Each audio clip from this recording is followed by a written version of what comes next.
মুখ্যমন্ত্ৰীৰ সাহায্য পুঁজিৰ ধন বিজেপি কৰ্মকৰ্তাক উপহাৰ দিলে বিধায়কে। হোজাইৰ বিধায়কৰ বিৰুদ্ধে গুৰুতৰ অভিযোগ কংগ্ৰেছৰ। জিলা সভানেত্ৰীৰ বিধায়ক ৰামকৃষ্ণ ঘোষৰ বিৰুদ্ধে অভিযোগ সভানেত্ৰীগৰাকীৰ। ঝিলি চৌধুৰীয়ে এই অভিযোগ উত্থাপন কৰিছে। ৩৮৮ গৰাকী বিজেপিৰ কৰ্মকৰ্তাক পূজাৰ উপহাৰ হিচাপে পুঁজিৰ ধন দিয়াৰ অভিযোগ। মুঠ ৩৬,২০,০০০ টকাৰ চেক প্ৰদানৰ কথা সদৰি কৰিছে জিলা সভানেত্ৰী। মণ্ডল বুথ পৰ্যায়ৰ কৰ্মকৰ্তাক ৫ৰ পৰা ১০,০০০ টকাৰ চেক প্ৰদান কৰাৰো অভিযোগ।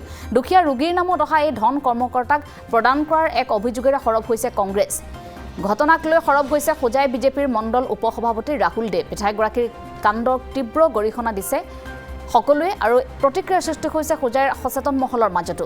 জিলা আয়ুক্তৰ কাৰ্যালয়ত উপস্থিত হৈছে ৰাহুল দে। মুখ্যমন্ত্ৰীৰ সাহায্য পুঁজিৰ ধন জিলা আয়ুক্তক ঘূৰাই দিয়াৰ আহ্বান। অৱশ্যে এই অভিযোগ নস্যাৎ কৰিছে বিধায়ক ৰামকৃষ্ণ ঘোষে।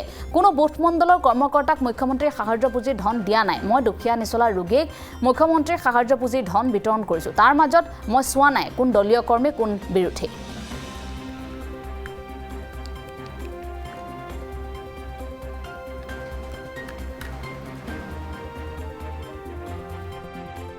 মোক এখন চেক দিছিলে আমাৰ হোজাই সমষ্টিৰ সন্মানীয় বিধায়ক ৰামকৃষ্ণ ঘোষ ডাঙৰীয়াই। তো এই চেকখন তেখেতে মোক ক'লে যে পূজাৰ খৰচৰ কাৰণে দিছে। তো মই ভাবিলোঁ বিধায়ক ডাঙৰীয়াই যেতিয়া দিছে পূজাৰ খৰচ কৰিম বুলি। তো পূজাৰ বতৰ আছিলে, বেংকো বন্ধ আছিলে, চেকটো বেংকত জমা দিব পৰা নাই। তো পূজাৰ পিছত যোৱাকালি দিম বুলি অলপ ব্যৱসায়লৈ ব্যস্ত আছিলোঁ।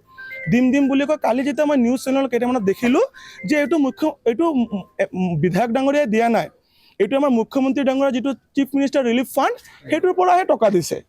তো এইটো টকাটোতো মই ল'ব নোৱাৰি, কাৰণ এইটো টকা হ'ল অসমৰ যি দুখীয়া জনসাধাৰণ আছে, যাৰ কেঞ্চাৰ হৈছে, যাৰ কিবা টিবি বেমাৰ হৈছে, যাৰ হাৰ্টৰ অপাৰেশ্যন, কাৰোবাৰ লিভাৰ প্ৰব্লেম, কাৰোবাৰ কিডনি ডায়েলিচিছ কৰিব, তেখেতসকলৰ কাৰণে। তো মইতো সুস্থ সবল ল'ৰা, মোৰতো বেমাৰী পইচা লোৱাৰ অধিকাৰ, মই পাপৰ ভাগি কিয় হ'ম?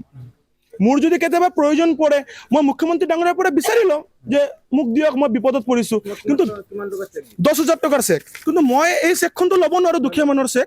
তো এইটো পূজাত খৰচ কৰিবৰ কাৰণে, কাপোৰ কিনিবৰ কাৰণে, ঘূৰিবৰ কাৰণে বিধায়কে দিছে, পূজা উপহাৰ হিচাপে। এই চেকটো মই মুখ্যমন্ত্ৰী ডাঙৰীয়াৰ হাতত অৰ্পণ কৰিম। তো মই এতিয়া জিলা আয়ুক্ত ডাঙৰীয়াৰ ওচৰত আহিছোঁ। জিলা আয়ুক্ত ডাঙৰীয়াই যদি মোক কিবা ব্যৱস্থা কৰি দিয়ে আৰু মই মুখ্যমন্ত্ৰী ডাঙৰীয়াৰ লগত সাক্ষাৎ কৰি এই চেকখন মই ঘূৰাই দিব বিচাৰোঁ। প্ৰায়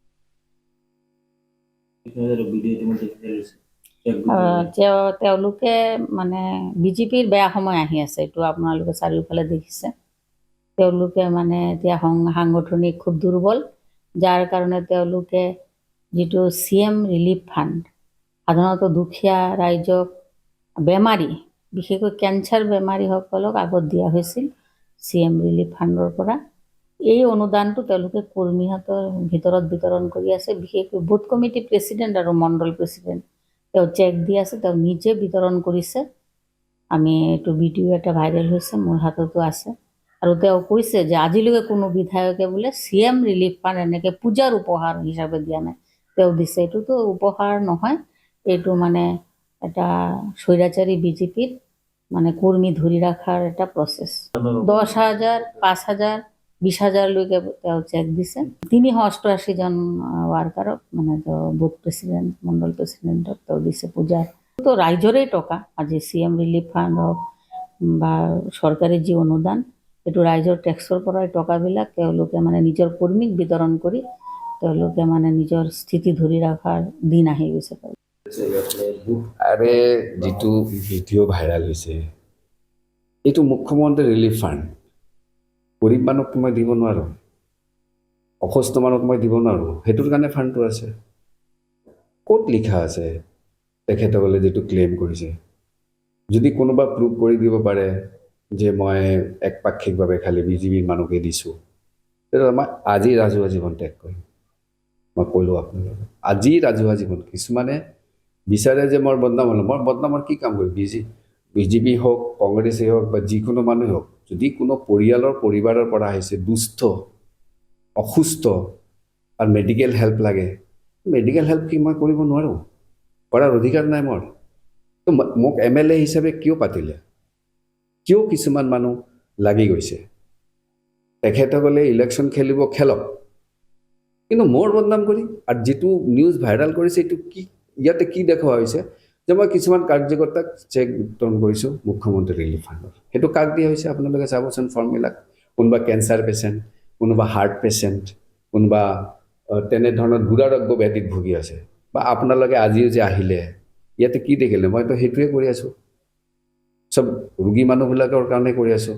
মইতো চেহেৰা দেখা নাই কোন হেৰি, তাৰ কাগজ পত্ৰ দেখিছোঁ, তাৰ চব দেখিছোঁ, দেখাৰ পিছত আমি দিছোঁ। কোনোবাই যদি হাৰ্টৰ পেচেণ্ট হয়, কোনোবাই যদি কেঞ্চাৰ পেচেণ্ট হয়, কোনোবাই যদি দুৰাৰোগ্য ব্যাধিত ভুগি আছে, তেখেতে কংগ্ৰেছ না বিজেপি না কোন ধৰ্মৰ মানুহটো থাকে নেকি? সেইটো নাথাকে।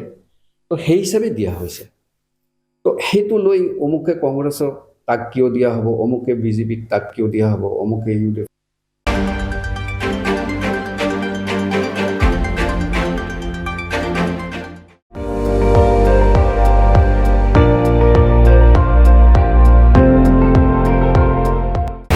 আপুনি চাই আছে ND24, সৰ্বশ্ৰেষ্ঠ নহয় সৰ্বোত্তমৰ দৌৰ।